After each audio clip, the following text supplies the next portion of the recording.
Hola, ¿cómo te va? Arrancamos con el entrevistador al propio tiempo que empieza a mejorar la temperatura en Corrientes. Ya no tenemos ese calor sofocante, afortunadamente. De todos modos, estamos ya acostumbrados a esos cambios de temperatura.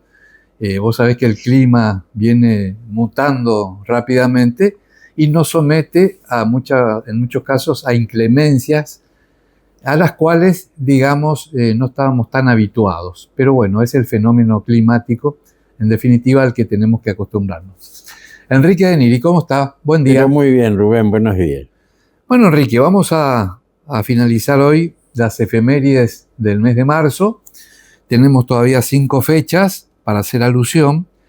El 20 de marzo de 1865 se funda oficialmente la localidad de La Cruz. Una localidad importante desde el punto de vista jesuítico. O sea, tiene toda una historia. Un lugar hermoso, ya que estamos, ¿no es cierto?, para conocerlo. Y sobre todo famosa por su reloj de sol.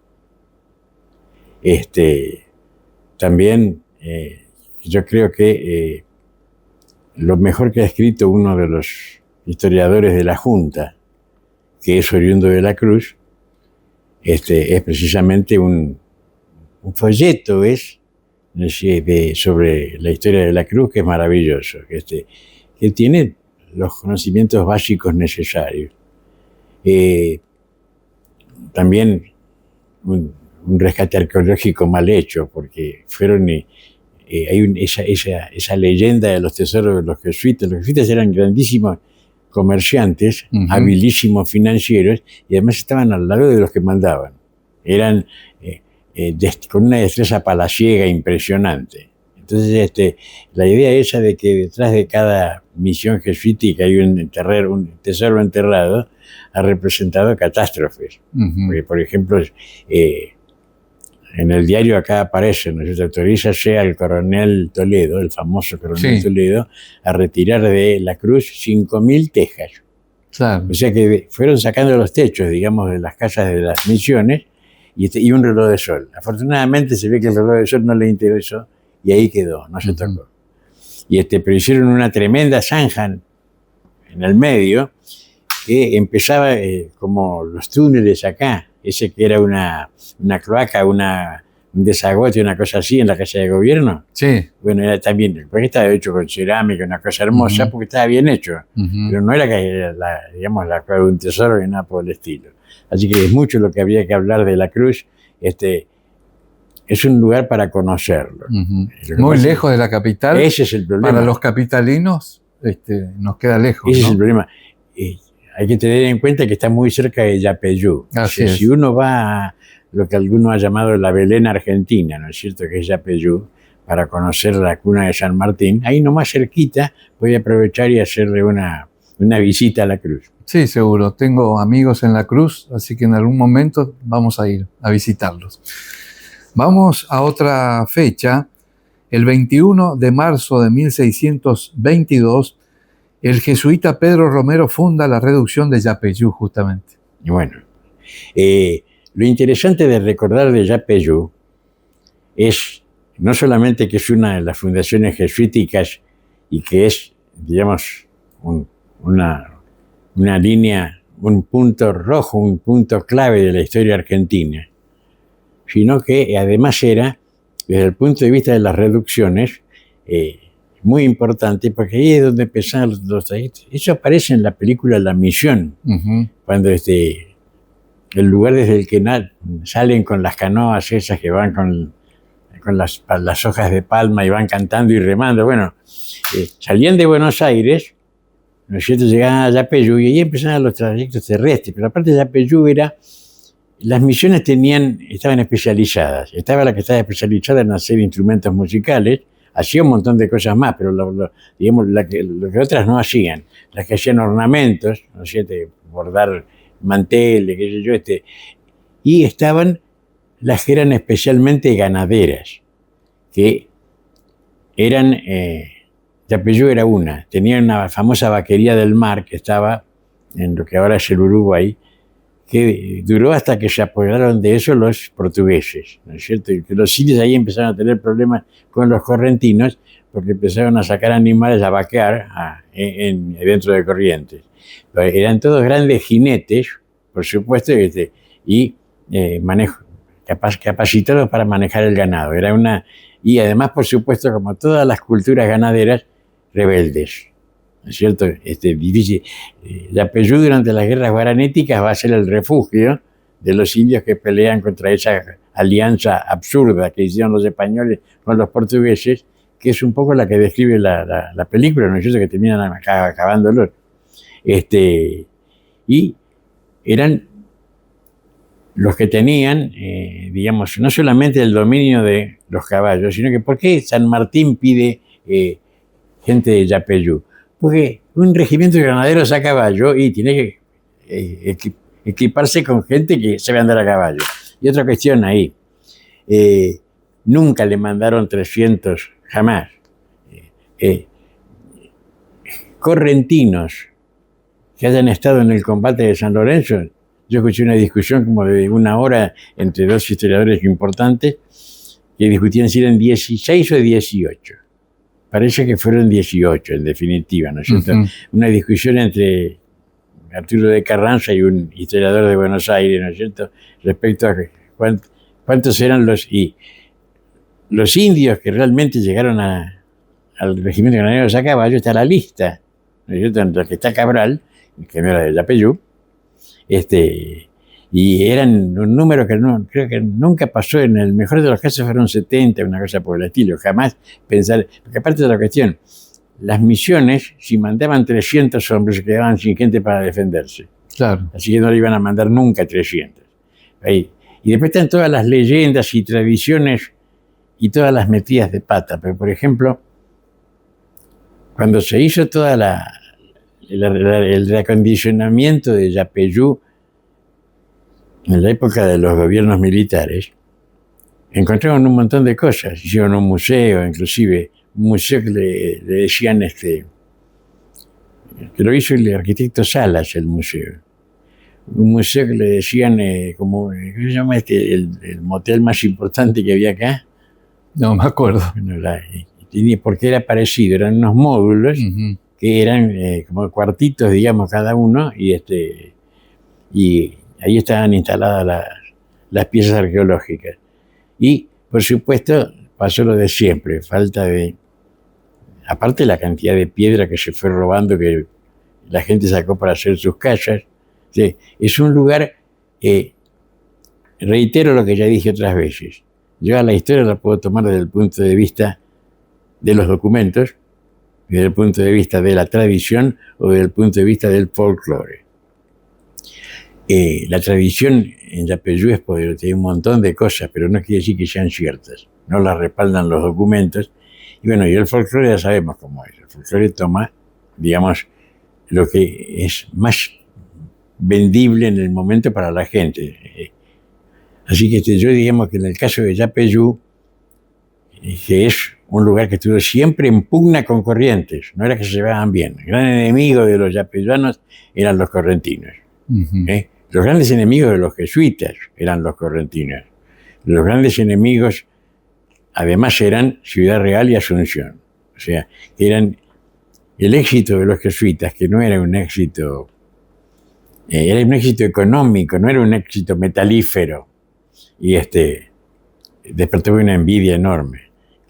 Claro, los jesuitas mandaban acá, a lo mejor era un tipo como el sacerdote, músico que fue a parar a la cruz justamente, que era uno de los principales constructores de instrumentos musicales de Europa y un gran músico barroco. Claro, comparado con lo que producían acá, digamos, con la aristocracia que había acá, era un cisne negro, un cisne blanco, ¿no? Se conoce como el tema ese de los cisnes. Sí, sí. Y por supuesto, despertaban envidias muy grandes. Aparte, sufrieron terribles pestes, pero siempre menos que lo que sufrieron las ciudades. Porque la higiene era diferente, las misiones estaban armadas de forma tal de que desde una colina a la próxima se veían entre, lo ideal era que se vieran entre entre ella y la que seguía. O sea, hay solamente 3 reducciones jesuíticas importantes en Corrientes: La Cruz, Yapeyú y San Carlos. Ujú. Y bueno, dije, la epidemia de tigres, por ejemplo, que depredó San Carlos. Pero todo eso era menor y aparte prosperaban, porque las misiones más prósperas ayudaban a las que estaban mal. Así que nunca le faltaba la comida. Era un sistema que a los jesuitas y a los indios les funcionaba. Entonces, y despertaba la envidia de los que estaban viendo de afuera. Por eso inclusive tenían prohibido entrar los españoles, o sea, los blancos, por decir así, en las reducciones. Pero si alguien le hubiera dicho al sacerdote que fue y contó que fue bien recibido por los indios, ahí hay que leer de vuelta la historia del padre Bajac, en la que él cuenta la pelea de los sacerdotes contra los taumaturgos, contra los brujos, los hechiceros indígenas, que son los que en algún momento inclusive mataron a algunos de ellos, ¿no es cierto? Los mataron a San Roque González y demás. Hay toda una historia detrás de Yapeyú, no solamente San Martín. Muy bien, pasamos a otra fecha. El 23 de marzo de 1829, gobernando el rosista Pedro Dionisio Cabral, se publica el primer reglamento de instrucción pública de Corrientes. Esto es valioso por varias cuestiones. El anatema ese que se ha institucionalizado, que se convirtió prácticamente en dogma en Corrientes, contra del rosismo, por supuesto también, digamos, es negacionista respecto a los personajes importantes que el rosismo tuvo. Pedro Dionisio Cabral era el que tenía la estancia más grande de Corrientes, la famosa estancia Aguayeros, que estaba cerca de Mercedes. Y no me acuerdo si es Mercedes o Curuzú, capaz que ahí me estoy equivocando. Uh-huh. Y que uno ve, por ejemplo, cuando se está preparando Paz para la batalla de Caguazú y le hace falta comida, dice, fulano le dan un vale para que vaya y retire, que robe, ¿no es cierto?, 100 cabezas de ganado, ¿de dónde? Y de Aguayeros, de la estancia de Cabral. Y que es el famoso cortacabezas, que le decían algunos, es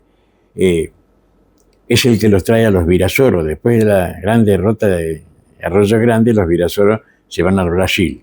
Pero uno de ellos, que era Benjamín, que después fue gobernador general y demás, había sido capataz de Cabral. Y él lo llama, y vení conmigo de vuelta. Y se lo presenté a Urquiza, terminaron siendo los grandes soldados de la caballería de Urquiza, ¿no es cierto? Ahí, hace poco estuve escribiendo yo sobre, ¿cómo se llama? Ahí cerca de Emburucuyá, Laguna Limpia. Uh-huh. Bueno, el que lo captura al heroico, valeroso Juan Madariaga, que estaba de rodillas pidiendo no me maten, soy el general Madariaga, es justamente uno de los Virasoro. O sea, Cabral, aparte es importante para entender que la historia de la educación en Corrientes tiene continuidad a partir de que lo nombran al cabildante que se hiciera cargo de los chicos en la galería para enseñarles. Enseñaría algunas letras, a sumar y restar, capaz que lo que hacían era aprender a firmar, pero ya estaban preocupados por educar. Y ¿año qué año es? 1800. Hablábamos del año 1829. 29. O sea, Ferré había sido gobernador del 24 en adelante. Y otra cosa más, hablando de Ferré y de Cabral. Cabral, Atienza y Ferré son 3 de los gobernadores a los cuales se les otorga la suma del poder público. Uh-huh. Así que ahí tuve una historia. Inclusive pero a la historia ha pasado, claro, cuando Cabral se fue, que tuvo que huir, ¿no es cierto?, se llevó toda la plata que había en la caja, pero se la llevó, no la usó para él porque no necesitaba, era inmensamente pudiente.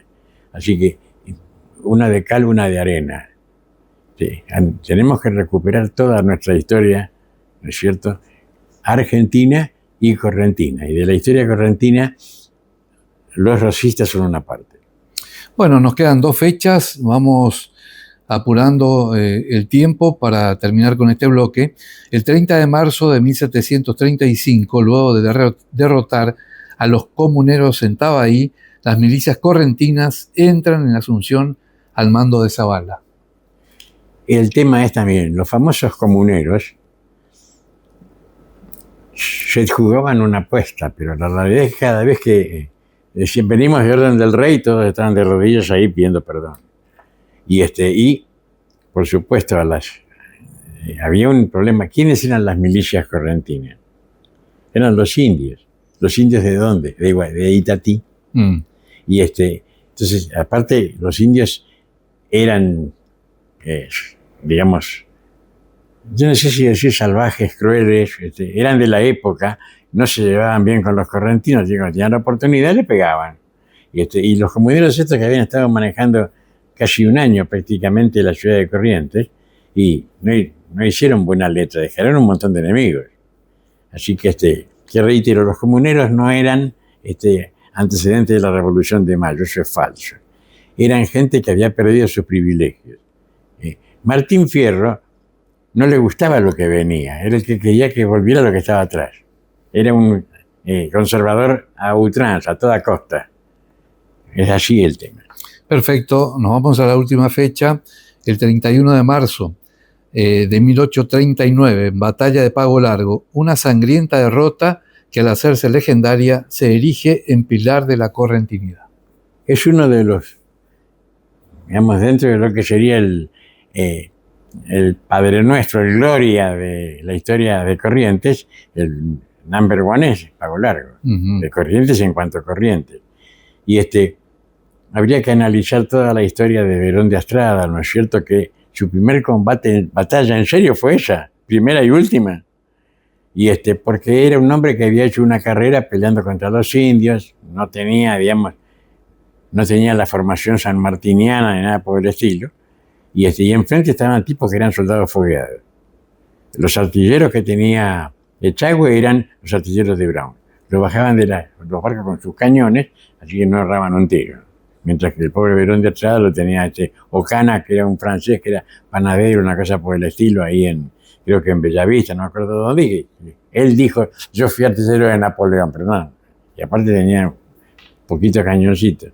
Y después, los soldados entrerrianos tenían cada uno sus propios caballos, no es como el caso del correntino que le daban un animal, y además tenían por lo menos 2 caballos.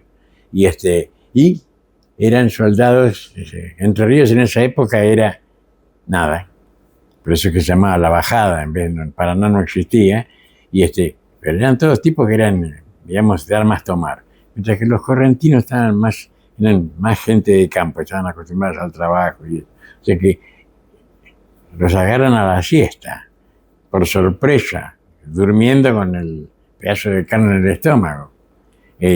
No había ninguna posibilidad de que, aparte el que estaba en la vanguardia, que era Ramírez, uno de los hombres de Ferré, que era medio indio y una cosa por el estilo, se asustó, la vanguardia se fue por encima de los que estaban atrás, desbarajustó todo, ¿no es cierto? Olazábal, que estaba con la reserva, como dijo el español, hoy ha sido un poco menos valiente que ayer, emprendió la retirada, ¿no es cierto? Soldado que fuye sirve para otra guerra. Así es. Y bueno, un desastre. ¿Por qué es tan grave para Corrientes? Porque toda familia importante de Corrientes perdió a alguien ahí, alguien fue degollado. ¿Cuántos degollaron? El ingeniero Pérego, querido amigo, fallecido no hace mucho, hizo un estudio de las fosas comunes y no caben 800 muertos ni por broma, 850 menos todavía. Él calculaba 200, era el mejor de los casos. Pero aparte, en vez de irse, tenían el monte ahí a 2 pasos atrás, pero se rindieron. Entonces, al otro día, cuando Echagüe escucha tocar clarines y redoblar tambores, ¿qué están haciendo? Ese Urquiza que está degollando a los correntinos. No sé cuántos degollaron, pero aparte fue una marca imborrable. No tan imborrable. En el 52, cuando vino Urquiza acá, hay que leer los diarios que están acá en el archivo, que lo reciben como si fuese, qué sé yo, no sé, Alejandro. Es él, es el sol que brilla, es la espada redentora, que sé cuántas cosas. El mismo tipo que es el que había hecho el Matarife de Pago Largo. Hay mucho para hablar de eso, pero siempre Pago Largo es una fecha que debe ser sensible para los correntinos, hasta el punto que Echeverría hizo ese famoso manifiesto que está fuera del Teatro de Vera, donde se le dedica el contrato social ese que él escribe, se lo dedica a Berón de Astrada y Pago Largo. Pausa, Enrique. Volvemos enseguida con este segmento de filosofía. Infoduarte, comunicación integral. Director Rubén Duarte, comprobada experiencia haciendo periodismo para vos. Todo lo que necesitas saber y todos los protagonistas que querés escuchar. Todo en un solo lugar. Radio, televisión, diario digital, redes sociales.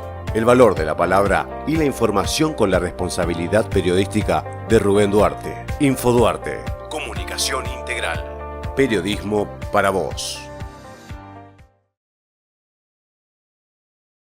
Dale luz verde al juego responsable. ¿Qué es el juego responsable? Jugar en forma protegida, segura y divertida es jugar responsablemente. Establece límites de tiempo y dinero dedicados al juego. Si crees que necesitas ayuda, ingresá a www.loteriacorrentina.gov.ar y accede a los formularios de autotest y autoexclusión. Lotería Correntina. Dale luz verde al juego responsable. Eike es una invitación en lengua guaraní. Una manera de decir, entrá y sumate. Esta experiencia invita a asomarte a una casita que en cada ventana tiene un mundo de leyendas inspirado en la identidad correntina. La casita del Parque Mitre es una obra única y original. Una casa diorama, es decir, una casa con pequeñas ventanitas a través de las cuales pueden observarse diferentes universos en miniatura. Los dioramas son maquetas que recrean escenas. En esta casa cada ventana representa una escena diferente de las leyendas de la región. En total son 10 ventanas, con sus respectivos dioramas.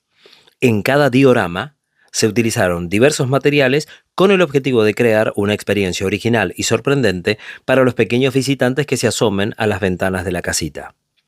La idea es asomarse, tomarse un tiempo para observar, dejarse maravillar con los detalles mientras niñas y niños descubren y aprenden sobre la cultura correntina.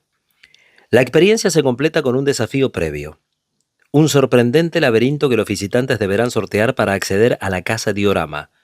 Ese laberinto cuenta con un novedoso diseño, la huella del carpincho, y está integrado por estaciones con juegos que invitan a una pausa para jugar. Esta es una propuesta única en la ciudad de Corrientes, original y pensada especialmente para las infancias, con contenidos trabajados creativamente para invitar a niñas y niños a una experiencia diferente del recorrido libre, sin guías ni circuitos dirigidos, sino abierta y de libre acceso. Aquí son participantes activos y se los invita a jugar, sorprenderse y soñar, lejos de las pantallas y los consumos pasivos. Aquí podrán cambiar el ritmo del tiempo, desafiarse y abrirse a un mundo que tiene mucho para contar a grandes y chicos. La propuesta está pensada para ser utilizada tanto de día como de noche.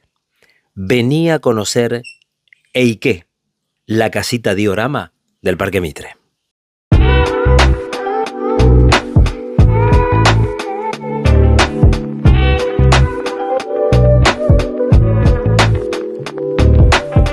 La energía está en todo, en lo que hacemos, en lo que dejamos encendido, en lo que usamos sin pensar. Cuidarla es ahorrar.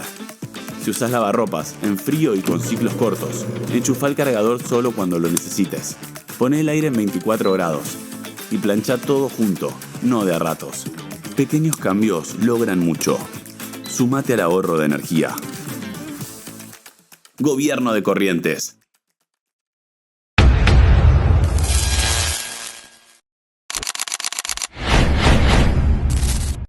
Corriente soñadora, con balcón hacia el río, espejada en tus aguas, tu tiempo transcurrió entre galas de ceibos y lapachos floridos, de aquellos que el poeta más de una vez cantó. En este segundo bloque, que lo vamos a hacer un poquito más acotado, vamos a hablar de la filosofía política y te leo la definición textual. La filosofía política es la rama de la filosofía que estudia los fundamentos éticos, normativos y teóricos de la vida en comunidad, el poder, la justicia, la libertad y la organización del Estado. Su objetivo es analizar cómo deben ser las sociedades y las estructuras de gobierno, en lugar de solo describirlas. Como Enrique de Niri es un hombre que llama a las cosas por su nombre, seguramente va a tener su propia definición de lo que sería la filosofía política hoy, Enrique. Hace varios años, en un curso que yo hice, uno de mis compañeros estuvo contando un curso para gerentes que yo un tipo que tenía un cargo gerencial importante, un CEO. Sí. Y dice que había como 300 en el curso. De los 300 que hacían el curso ese, uno de los puntos que tocaron fue los factores de poder y elementos de presión en las empresas. El cafetero, el ascensorista, el conductor del jefe y la secretaria. Entonces, de 300, algo así como 298, tenían relaciones y una liaison, o sea, unas relaciones íntimas con la secretaria. Así es. O sea, la importancia de la secretaria en las decisiones que tomaba el jefe, el gerente o lo que fuera, eran terminales. Bueno, no es la primera vez en la historia que sucedía eso, pero eso se ha extendido a toda la vida política argentina. O sea que uno ahora cuando tiene que relacionarse o analizar cómo es cómo actúa políticamente un sujeto, hay que llegar por ese lado, o hay que tener bien cómo lo maneja, porque tiene tanta más influencia inclusive que su hogar. Uh-huh. Eso es lo que será un poco crudo, ¿no es cierto?, la forma de decirlo, pero esa es la filosofía política actual. Sí. Claro, la filosofía se basa en la lógica también, y lo que usted dice tiene lógica, pero el comportamiento de los políticos hoy en día, muchas veces, y las decisiones, por supuesto, están muy lejanas a la lógica, ¿no? Porque se manejan con cuestiones como esas, por supuesto. Tiene más importancia, ¿no es cierto?, una relación personal que representa un planteo hedonista propio, o sea, mi propio placer, mi propia comodidad, ¿no es cierto?, tener resuelto yo mi problema, que el problema. La lógica, primero que se dejó de estudiar en los colegios. Uh-huh. Hace muchos años que lo que era, ¿cómo se llamaba? Era un profesor de secundaria, el que había escrito un libro de lógica que iba a todas las escuelas de secundaria. Pero hoy en día ni siquiera, y estaba dividido en lógica formal y la lógica matemática que le inventó Bertrand Russell, ¿no es cierto? Uno era con los famosos prototipos esos para hacer los silogismos, y la otra era con cálculos matemáticos. Se dejó de aprender. O sea que, por eso es que aparece un tipo que dice, si la historia la escriben los que ganan, es que hay otra historia. No, si la historia la escriben los que ganan, es que la historia la escriben los que saben escribir. Y más si saben escribir historia. No necesariamente el que gana es el que escribe la historia. Hay muchos derrotados que han escrito la historia. Por ejemplo, los espartanos existen a partir de sus derrotados, que son los atenienses. Ellos hicieron la historia. Por ejemplo, en la Guerra Civil Norteamericana, los grandes escritos sobre la Guerra Civil, ¿quiénes los han hecho? Los derrotados, los sureños. Para dar un nombre, Margaret Mitchell, con lo que el viento se llevó. Podemos ir más allá todavía. En la Guerra Civil Española, ¿quién escribió la historia de la Guerra Civil? La que quedó, la que está funcionando. Los derrotados, que ahora están desenterrando muertos y cosas por el estilo. Así que eso es falso. Eso está bueno para un cantautor. Ahí está el tema del folclore, que se llama el que hizo eso de si la historia la escriben los que ganan. Quiere decir que hay otra historia. Hay otra historia. Uh-huh. La historia es una sola. Lo que pasa es que ¿a quién la escribe? Y la escribe el que sabe escribir. Primero hay que saber escribir. El silogismo está mal hecho. Y eso es justamente porque si no se aplica la lógica en la vida diaria, ¿cómo la van a aplicar a la política? Quiero que reflexionemos, o que usted lo haga en estos minutos que nos quedan, sobre dos palabras que son importantes: autoridad y libertad. La primera está bastante vapuleada, ¿no? La autoridad. El problema es que ninguna sociedad puede funcionar sin autoridad. Lo que pasa es que si yo quiero introducir el caos en una sociedad, tengo que ir a atacar algunas cuestiones que son básicas. Por ejemplo, la autoridad. Acá no le hagan lío, como decía el Papa. Sí. Decir, bueno, guarda. Porque tiene que haber. ¿Y qué es la autoridad? Es una buena pregunta, ¿no es cierto? Esta mañana estaba leyendo ahí una reseña, algunos habrán visto la película esa de El batallón de negros, que ataca una posición en el sur y el jefe muere al lado, están todos los cadáveres tirados. Ahí se hizo famoso uno de estos negros actores que trabaja muy bien, y que se ve al final como tiran los muertos y los van enterrando en una fosa común. Y la autoridad es, digamos, la forma a través de la cual a mí lo voy a definir con 2 palabras. El líder es una forma de autoridad racional, intelectual y que parte de la cabeza. Esa no es la nuestra. Nosotros nos manejamos con caudillos, al fulano que lo queremos, y que eso no se fabrica, se tiene. O sea, yo puedo ser un líder y mi autoridad me la llevo cuando por ahí me peleo con mi jefe y hago un partido aparte, ¿sí? Y sigo adelante. Ese es el líder. Palabra inglesa, leader. No es una palabra. Nosotros en castellano, desde el Cid Campeador para acá, lo que tenemos es un caudillo. Y el caudillo, si yo me peleo con él y lo dejo, soy un traidor. Creo que se está viendo ahora lo que le está pasando a esta chica Villarroel con Milei. Así es. De nuevo cuño, porque es un caudillo populista, pero Milei es un caudillo. Eso ninguna duda. Si no, además demostró, y lo interrumpo brevemente, que los votos son de él, de Milei, no de ella, ¿no? Eso quedó demostrado. La libertad, para concluir. Yo creo que ahí hay un problema de inversión de valores. ¿Cuál es el valor más importante? ¿La verdad o la libertad? ¿Cuál es el valor más importante? ¿La justicia o la libertad? ¿Cuál es el valor? La vida, el valor básico. ¿La vida o la libertad? O sea, no se puede tener todo. ¿Libertad para qué? ¿Para qué la voy a usar? O sea, hablar de libertad en la época... ¿Contra quién era la libertad de la Revolución Francesa? Contra la Iglesia. Y después, en segundo término, contra la alianza esa que había entre el trono y el altar, que eran los reyes. Ahora, la libertad que... ¿Quién produjo la Primera Guerra Mundial y la Segunda? ¿La libertad de la Revolución Francesa o las monarquías? Que las monarquías estuvieron 1000 años, ¿no es cierto? Se dedicaban más a hacer procesiones y besamanos que ir a pelear. O sea, en nombre de la libertad, eso creo que lo dijo Madame, no me acuerdo cuánto, antes que la guillotinaran. La estaban subiendo por la escalerita y dijo: libertad, ¿cuántos crímenes se cometen en tu nombre? O sea, hay que definir muy bien primero qué es la libertad. Gracias, Enrique. La seguimos pronto. A usted, Rubén. Vamos a hacer una breve pausa y tras la misma te invito a compartir una entrevista que le hicimos en el ET7 junto a Inés Bobadilla al diputado provincial Ricardo Caíto Leconte. Infoduarte, comunicación integral. Director Rubén Duarte. Comprobada experiencia haciendo periodismo para vos. Todo lo que necesitas saber y todos los protagonistas que querés escuchar. Todo en un solo lugar. Radio, televisión, diario digital, redes sociales.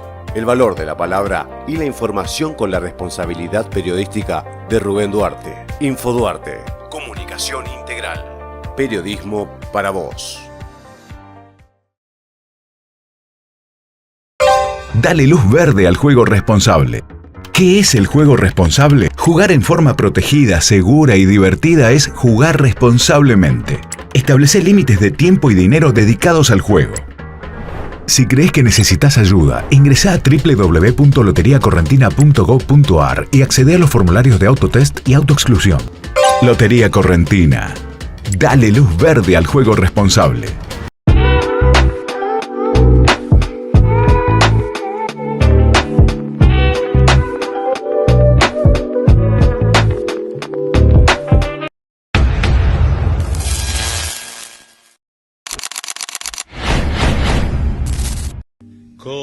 Corriente soñadora, con balcón hacia el río, espejada en tus aguas, tu tiempo transcurrió entre galas de ceibos y lapachos floridos, de aquellos que el poeta más de una vez cantó.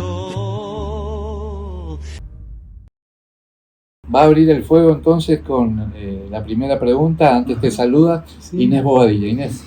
Hola, buen día, Caito. Celebrando el 12º aniversario de la fundación del Club de la Libertad Avanza. De la libertad. De la libertad, Sí. Perfecto. Con la presencia de Agustín Laje y Diego Recalde. Así es. Bueno, nosotros en el año 2014 empezamos formalmente la fundación, el Club de la Libertad, se concretó el 19 de febrero de 2014, pero nosotros veníamos trabajando con las ideas de la libertad. Bueno, el grupo que integramos el directorio, Alberto Peña Méndez, Carlos Moratorio, Carlos Hernández, en ese momento Gustavo Duet, Edgardo Saúla, Enrique Arduino, que falleció ahora en el mes de enero después de una larga enfermedad, y yo, también ahora unos años después se incorporó Thor Sheikhin. Formamos el club, pero antes ya veníamos trabajando, cada uno, algunos en sus partidos políticos, otros, pero todos ya de la facultad, integrando los grupos de UPAU. Recuerdo que Carlos Moratorio, ya en el año 83, fue candidato en la UBA, por UPAU, con un grupo de liberales, o sea, todos con una larga trayectoria defendiendo las ideas de la libertad, y eso nos fue juntando. Cuando vimos que en los partidos políticos ya no se debatían ideas, que era la práctica habitual en los debates, las convenciones y los grandes centros de discusión de los temas eran los partidos políticos. Cuando eso se terminó, dijimos, tenemos que y empezamos a vincularnos con grupos de Buenos Aires. Había en ese momento, en el año 2008, 2009, había un grupo que se llamaban Libertad Querida, empezaban en Facebook a vincularse, y eran muchos los actores que nosotros conocimos años anteriores y nos fuimos vinculando, el Tea Party, y bueno, y otras. Después en Buenos Aires se formó el Partido Liberal Libertario, que hizo algunos, en los momentos que se había cepo al dólar, ellos salían a vender $1 por las calles de Buenos Aires y hacían un abrazo al Banco Central, todas medidas que luego el presidente Javier Milei iba a hacerlas muy populares. Y bueno, con todas esas actividades que nosotros desarrollábamos acá también, empezamos a tener reuniones para hacer debates, hicimos un debate sobre el aborto también en un momento antes de formar el club, ¿no? Hasta que decidimos formalizarlo, ¿no? Y el 19 de febrero del 2014 inició nuestra actividad como fundación. Bueno, y hoy celebramos 12 años con esto, con la tranquilidad y la coherencia de decir, bueno, siempre defendimos las mismas ideas. Nunca fue por cargos, porque lo que menos pensábamos que estas ideas podían triunfar en la Argentina. En ese momento que se fundó el club, el populismo, sacaba el 54% de los votos en la Argentina, y el liberalismo ni siquiera tenía candidato. Entonces, lo nuestro era mantener unas ideas, mantener la discusión. Hacíamos reuniones, éramos 5 o 6 personas, pero eso no decaía el entusiasmo, porque cuando uno discute o habla de ideas en las que cree, siempre está pensando para adelante, y en algún momento estas ideas se van a volver a aplicar en Argentina, quizá en 50 años, decíamos. Y pasados 12 años tenemos un presidente que fue uno de los grandes colaboradores para que el Club de la Libertad se pudiera mantener en el tiempo. Él, antes de ser presidente, estuvo en 9 ocasiones en Corrientes, y ahora va a estar uno de los que nos visita el jueves, es Agustín Laje. Él presentó uno de sus primeros libros en Corrientes, lo acompañamos a los medios de comunicación a presentar el libro, dio conferencias en los mismos auditorios que dio el actual presidente, con la misma cantidad de gente. Nos recomendaba lecturas de libros que él consideraba importantes para la difusión de las ideas de la libertad. Todo eso tenemos registrado, que vamos a mostrar en la reunión del día jueves, con videos, con fotos. Y bueno, un gusto que él vuelva a Corrientes. Fue otro de los grandes colaboradores, estuvo en más de 5 o 6 oportunidades acá. y bueno, nuevamente hoy, y vuelve como presidente de la Fundación Faro, ¿no? Es una fundación que se creó también para esto, para seguir difundiendo las ideas de la libertad, ya a nivel más regional. Él es un difusor de las ideas en toda Latinoamérica, y a veces uno se quiere comunicar con él y está por México, está en Perú, está en España. Durante la pandemia tuvimos la oportunidad de hacerle nosotros no cortamos la actividad y hacíamos conversatorios, hacíamos a las 9 de la noche. Con él tuvimos que hacer a las 7 de la tarde, yo tuve la oportunidad de hacérselo, conversatorio, porque estaba en Madrid, o sea, había 5 horas de diferencia, y para él ya era bastante tarde, ¿no? Me acuerdo fue en el mes de abril del 2020, así que estábamos bien confinados, y bueno, pudimos mantener esa conversación para mantener la difusión de las ideas. Para ese año, en 2020, nosotros tuvimos 140 actividades como club, ¿no? En plena pandemia. En plena pandemia, así que siempre nos mantuvimos en esta pasión que es para nosotros difundir las ideas de la libertad. Bueno, y hoy nos toca este nuevo aniversario, bueno, con otro rol, con otro rumbo. Reiteranos el día y dónde se hace la juntada y a qué hora. Es el jueves 19 de febrero a las 19 horas en el Salón Camacuá del Hotel de Turismo, en el primer piso, y vamos a contar con la presencia de Agustín Laje y también de Diego Recalde, que es un cineasta, también muy vehemente, ¿no? Sí, difusor de las ideas de la libertad. Él va a estar por primera vez con nosotros, y va a venir en oportunidad del Congreso de Economía en el mes de noviembre, pero ese día él estrenaba una película, así que se comprometió para esta oportunidad, y bueno, gracias a Dios puede hacerlo, y creo que también tiene un compromiso porque está inaugurando un programa de radio o una radio en Buenos Aires, así que pero se hace su espacio y va a estar en Corrientes acompañándonos para nosotros un evento muy importante, ¿no? Quiero que hablemos de dos temas que son dos leyes en definitiva, que está tratando el Congreso por esas horas, por estos días. En primer lugar, la ley de modernización laboral. ¿Cuál es tu mirada?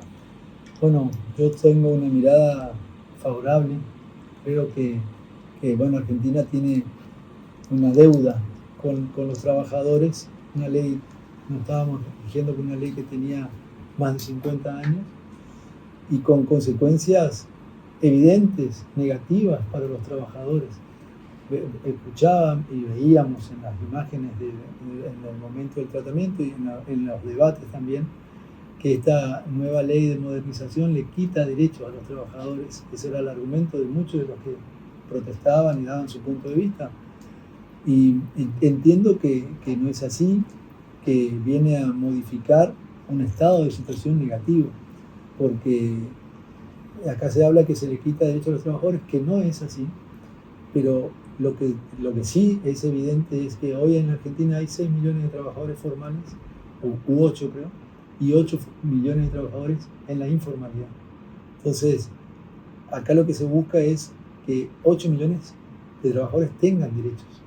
No se les toca a los otros 8 millones que ya tienen su trabajo, sino que se está buscando que otros 8 puedan incorporarse para beneficiar no solamente a esa generación que se va a incorporar al trabajo, sino a las generaciones futuras, porque eso va a beneficiar también a los futuros jubilados.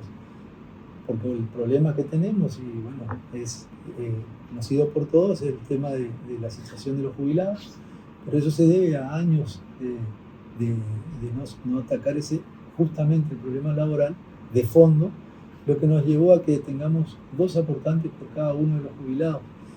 Con esto vamos a poder llegar progresivamente a lo que es el ideal de 4 aportantes cada jubilado. Entonces eso va a permitir que los futuros jubilados, que seremos nosotros, podamos tener una perspectiva mayor, pero fuera de hacer el análisis por uno, es por las generaciones futuras y por los argentinos que hoy están trabajando y tienen que tener la perspectiva de tener una jubilación o una edad pasiva digna, ¿no? ese es otro tema que quizás en algún momento se niegue a la discusión. Hoy la gente en la actividad es hasta los 65 años en los hombres y 60 años en la mujer. Eso hoy es una persona joven, en plena actividad. Veo el caso el otro día hablaba con un policía que tiene 52 años, me decía yo tengo 30 años de servicio y pasé a retiro. Así es. Ese policía con 52 años está en plena actividad, en el pleno goce de sus facultades y con toda la experiencia de 30 años de trabajo, en ese momento pasa a disponibilidad y esa persona seguramente va a vivir quizás otros 50 años más, el doble de vida que tiene hoy. Normalmente no sucede, no soy médico, no soy especialista en el tema, pero esa persona se siente jubilado, se siente pasivo, Claro. y no hace otra actividad, entonces tal vez viva menos. Bueno, Y tocaste un punto que a mí me subleva particularmente. sí, Hay sectores como las Fuerzas Armadas y de Seguridad que vos ves un tipo de 48 años sí. que es un muchacho y Sí. está jubilado, está retirado. Y tiene 30 años de No, experiencia. pará, ¿no? Sí, Entonces no. creo que hay que No, no. apuntar ahí, ¿no? Entonces, por eso, lo que todos estos temas que se están discutiendo ahora, muchas veces no se discutieron en el pasado en Argentina porque son políticamente incorrectos. Claro. No son agradables a la discusión para la política. Y te voy a poner un ejemplo para que veas que estos temas generan diferencias e incomodan a la dirigencia. En general hablo, no quiero puntualizar a nadie, pero estamos discutiendo el tema de la reforma laboral.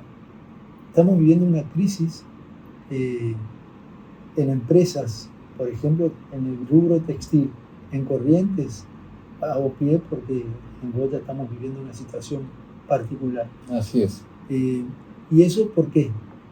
Porque las empresas son eficientes, nuestros trabajadores son muy eficientes, son muy buenos, se capacitan, uno los ve trabajar y gente con 20 años de experiencia en una empresa, conocen el rubro, manejan, hasta diría ciegamente la tarea que desarrollan, o sea, son de primerísima capacidad para llevar adelante las empresas son buenas, tratan de tecnificarse, de aprender, pero los costos del Estado son muy altos. Y ahí tenemos un ejemplo. La gente dice, no se compra la ropa en la Argentina, va y se compra en el Paraguay.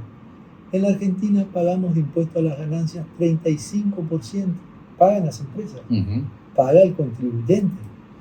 Y en el Paraguay pagan un 10%, 35% contra un 10%. ¿Qué pasa? En la reforma laboral se incorporaba un punto que ahora no está, donde se bajaba del 35% al 31% impuesto a las ganancias. Pero eso afecta a la coparticipación de las provincias. Al afectar la coparticipación de las provincias, afecta a la coparticipación de los municipios. Van a recibir menos. Los municipios, en general digo, no estoy hablando de una provincia, en vez de decir, bueno, yo voy a recibir menos, voy a ahorrar aquí, voy a ahorrar allá, voy a gastar menos, voy a ser más eficiente en mi gasto como Estado, para que las empresas, en vez de pagar 35, paguen 31 y puedan subsistir en este mundo globalizado y competitivo, dicen no, que se saque esa ley, yo quiero seguir recibiendo el 35, hago más difícil la situación a las empresas. Entonces es como el perro se corre, que persigue su cola, ¿no? Claro. Y eso no es un problema del empresario, no es un problema de la gente, es un problema de la dirigencia, que no está atacando el fondo de la cuestión. A nuestro alrededor, Uruguay, Paraguay, Chile, tienen costos de producción muy económicos porque su Estado no le requiere tanto y nosotros venimos de años de elevar el gasto político, el gasto público, y pagamos 160 impuestos. El presidente en cada oportunidad que tiene plantea bajar impuestos y se encuentra no con la reticencia de la gente, se encuentra con la reticencia de la dirigencia. Así es. Entonces es un problema. No va a tener los votos, entonces claro, hay que negociar. Entonces ¿no? tiene que avanzar. Y bueno, pero yo creo que son temas que están al caer. porque la gente se está dando cuenta que para ser competitivos, para que nuestras empresas puedan competir en este mundo globalizado, tenemos que bajar impuestos. En el año 40, el Estado argentino nos costaba a los argentinos el 8% de nuestro PBI. Hoy nos cuesta el 46%. Entonces, y no estamos mejor. Así es. Porque si estuviéramos mejor, bueno, uno dice que sigamos gastando, ¿no? Pero no estamos mejor. Bueno, no sé si me fui del tema. No, está bien. Vamos al siguiente tema del orden nacional que nos importa a todos, que tiene que ver fundamentalmente con la seguridad, ¿no? Sí. La baja en la edad de imputabilidad. ¿Estás de acuerdo en eso de 14 años? Sí, estoy de acuerdo. Y cuando uno estoy de acuerdo, uno no puede dejar de no tratar estos temas, de no discutirlos a estos temas. Cuando uno ve a familias que han pasado por esta situación, el otro día veíamos a los padres de chicos de 14 años, 16 años que han sido asesinados por chicos de 14 años, 16 años, que uno regresa a su casa sin su hijo y los otros están, contaba una madre, le habían asesinado a su hijo de 15 años, un chico de 15 años, y a los 3 meses ese chico cometió otro asesinato a otro chico de 15 años y estaba en la calle con el potencial de volver a delinquir. Entonces, nosotros lo que no podemos es dejar de tratar estos temas. Y ahí empezamos la discusión, bueno, pero significa construir centros para los jóvenes, porque no es castigar a los chicos, ¿no? Sino educarlos, tratarlos, ver cuál es la situación por la que llegan a eso, alejarlos de estos grupos criminales que los usan como carritos, ¿no? A los chicos. Entonces hay que alejarlos de estos grupos, reencauzarlos. Tiene un costo también eso para el Estado, pero lo que nosotros no podemos hacer es darle la espalda a esta problemática que tiene muchísimos años en la Argentina y que cada vez recluta a jóvenes. Y hemos escuchado testimonios de gente que cuenta que los delincuentes les dicen a los jóvenes: disparale vos, porque a vos no te pueden encarcelar. Los usan a los chicos para cometer delitos a sabiendas de que los chicos no pueden ser penados. Entonces nosotros tenemos que ir frenando eso. No puede ser que alguien diga terminar con la vida de otra persona sabiendo que no va a ser punible su accionar. Entonces, está bien que lo analicemos, que lo discutamos.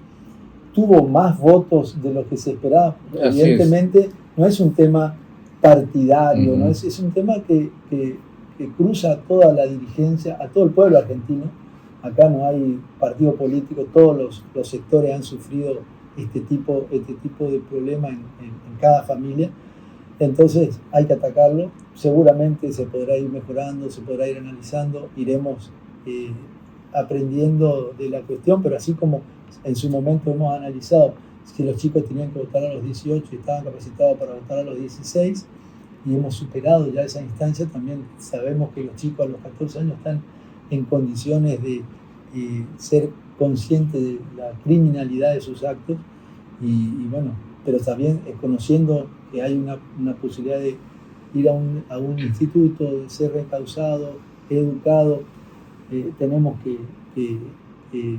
porque no, creo que hay que aclararlo, los chicos no van a ir a una cárcel común con los reos de 25 años, claro. No, van a ir a un instituto en particular. Las penas tienen un término inferior a si la cometiera una persona mayor de edad. O sea, hay todo un régimen que bueno, se analizó y se aprobó, pero se aprobó con mayor número del requerido y con mayor número del oficialismo, digamos. O sea, que otros sectores han acompañado y otros sectores que quizás no estaban de acuerdo se han abstenido y no han votado en contra. O sea que hay todo un tema de un entendimiento de que es un tema que hay que tratarlo, que hay que estudiarlo y que tenemos que, como ciudadanos responsables,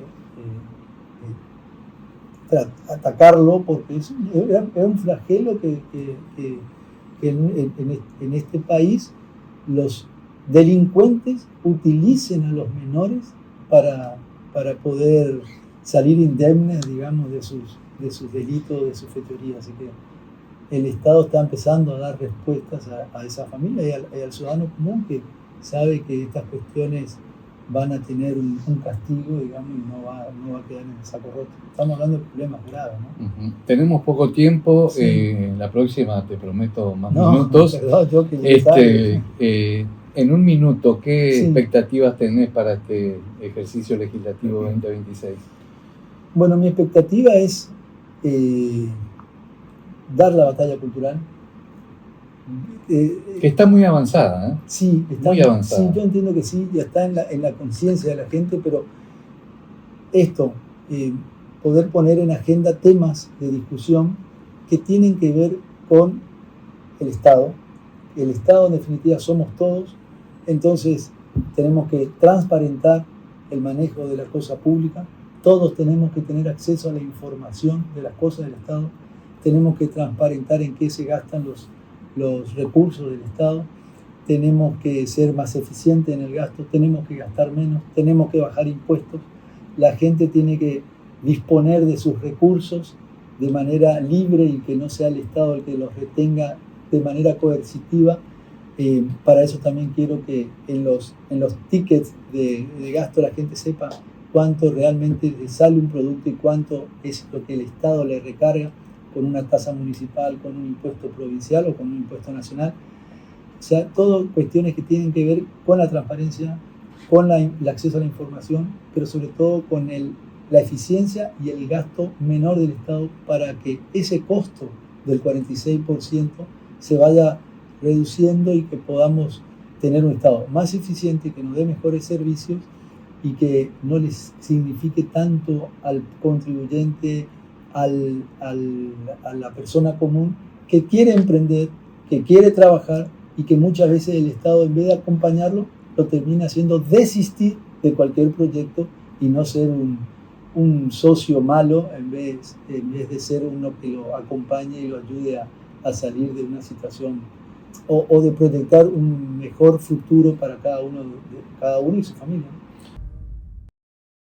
Te invito a escuchar a continuación al periodista Facundo Sagardoy y su mirada de los temas que tienen que ver con nuestra cultura. Hola a todos, soy Facundo Sagardoy. Bueno, muchas gracias por la presentación a Rubén Duarte y al entrevistador por este hermoso espacio para poder difundir piezas de nuestra cultura. En este caso, una pieza nueva que me remite nuevamente al entrevistador y a este espacio en el que nos encontramos, el Archivo General de la provincia de Corrientes. Hoy traje para compartir con ustedes un libro editado por Editorial D, escrito por Rubén Duarte y por Enrique Deniri. Seguramente lo conocerán, lo habrán visto en el transcurso de los capítulos que por años han disfrutado a través de la televisión y también en internet. Pero en esta oportunidad lo tenemos en formato libre. Charlas entre un periodista y un entrevistador. Una invitación a la lectura con prólogo de Inés Bobadilla para pensar sobre la historia de Corrientes, pero desde una perspectiva muy particular, la del periodista. Y les cuento, como periodista, este libro me llena de gusto porque es un libro que nace de la conversación y del pulso del hecho, pero trasladado a los hechos de la historia. Los archivos que nos rodean vuelven a ustedes en formato de libro para poder disfrutarlo en una charla en un formato conversacional. Así que los invito a que puedan disfrutar de este libro, una pieza de la cultura de Corrientes y una referencia para las escuelas, para las universidades, para todo aquel que intente también acercarse desde el plano académico y de investigación al Archivo General de la provincia.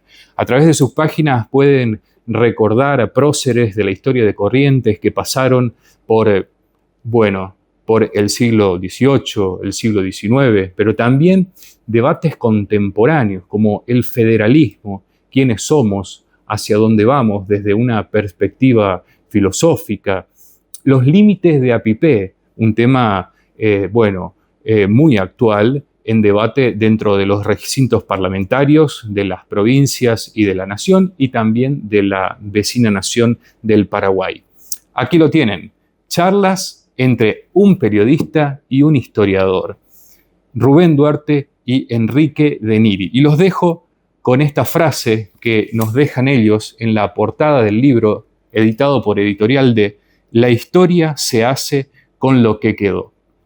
Los invito a tomar entonces este fragmento de la cultura de Corrientes y ponerlo sobre su mesa para empezar a conversar sobre cómo fuimos, cómo somos y hacia dónde vamos. Muchas gracias. Dale luz verde al juego responsable.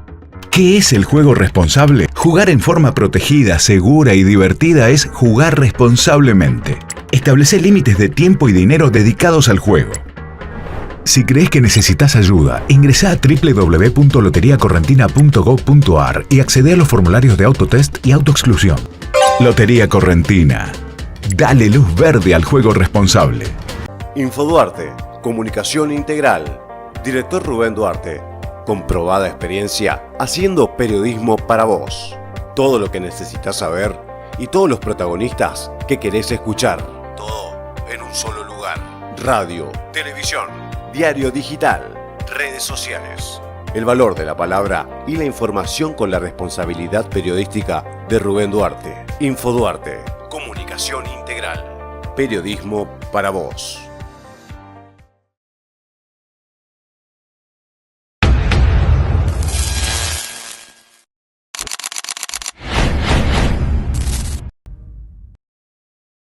Bueno, hasta aquí el entrevistador de hoy. Nos vemos pronto con más temas de actualidad, con entrevistas que seguramente serán de tu interés. Que Dios te bendiga. Soy Rubén Duarte, el entrevistador.